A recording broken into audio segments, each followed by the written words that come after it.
there was a lot of talk about diabetes remission. Has there yet been a sort of a definition of what that means? I'm sorry, this is Keiko Armour from Diabetes Close Up.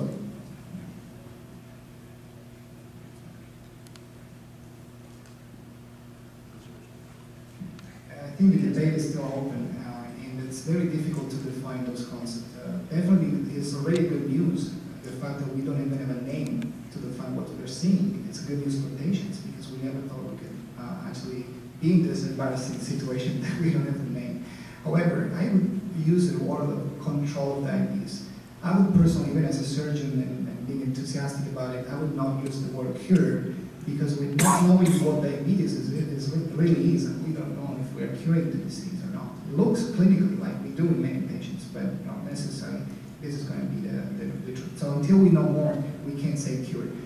Remission is something that is common to other diseases, where all the signs and symptoms of that disease disappear.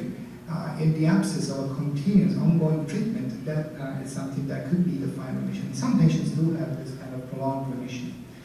Resolution is probably more problematic as a term. It means that you really are completely solving the problem. I think you need more metrics of diabetes to define those things. Sometimes these resolutions are being defined basically based only on A1C levels and fasting glucose, which I don't think really tell you whether or not the disease is being put into science. But if you do an oral glucose tolerance test, if you use all the methods of diagnosis of diabetes, and you cannot make that diagnosis anymore, I think we should probably speak about remission, with causality, until we can hopefully speak about cure in the future.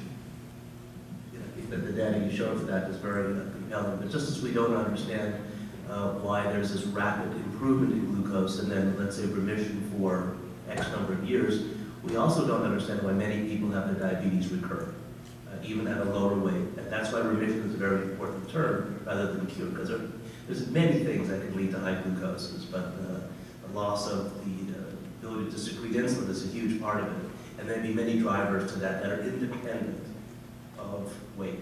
So again, there's a lot of unknowns, but remission, I think, is a very appropriate word. It implies that the illness can come back under the right condition, and in fact, does come back in a finite percentage of people. Thank you. Great questions. Anybody else?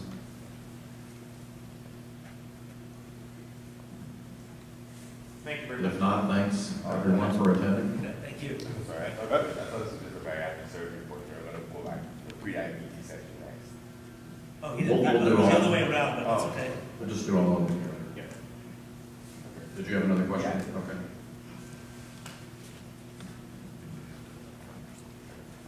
This is Keiko Armour from Diabetes Close Up. So we heard about TZDs, acarbose, and metformin as potential pharmacological treatments off-label, of course. What about the newer treatments like incretins, before inhibitors?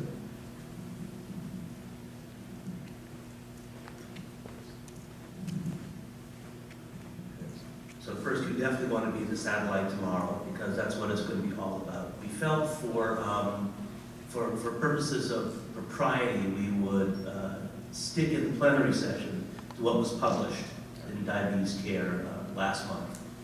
We have a lot of off-label ideas, off-label, and I think that the newer agents and agents in combination, as we alluded to this morning, are the future. When I'm thinking proactively for my patients, I'm thinking 2 and sometimes even 3 agents right away. That's what I've been able to see clinically, is if I can treat somebody right up front, before they're sick, with 2 or 3 agents that do not cause side effects, that are easy to take, that don't cause hypoglycemia, as I see it, I'm giving them maximal glucose control, maximal protection of the beta cells, at minimal risk, and frankly, in a lifestyle, that's quite easy also. They can all be oral, and if you've got excellent glucose control, without the risk of hypoglycemia, you don't need to be checking your blood sugars all the time. That saves a lot of time and money.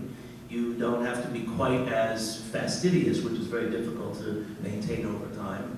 And I think that the benefit can be extraordinary, although it's not FDA approved. Okay, the current paradigm is to go sequentially, agents one at a time, add something else when the agent fails, and go on. And there is, I alluded to quickly, this idea of speed to control. There's multiple pathways for abnormal glucose, multiple pathways for virtually everything in metabolic disease. So it's possible that if you block one of those pathways, the other pathways have a chance to gear up, as it were. And by waiting to block those other pathways, whether it's for blood pressure or glucose or probably lipids, you give up a chance to get better control right away. And I think now that we have agents that can be so easy to use clinically, the opportunity to use them in combination is very exciting. And there are some agents coming along that will make it even easier to do what I've just said. So I think that's the future.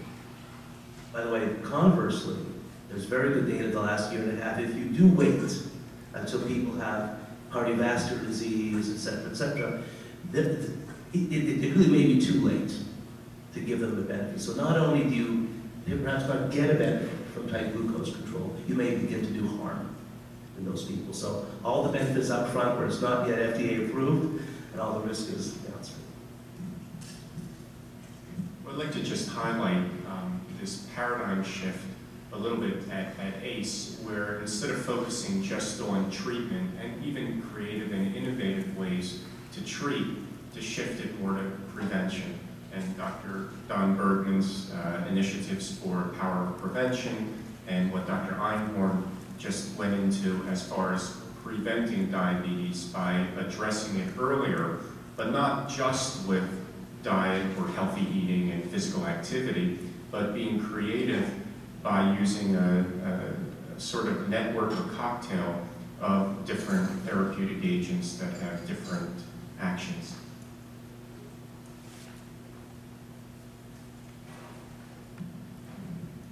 Okay, once again, any questions for any of the three? Erin Tucker with Clinical Endocrinology News. Just wondering what would be the role of the endocrinologist in preventing a disease which they typically treat, but you don't see people before they get diabetes usually, right?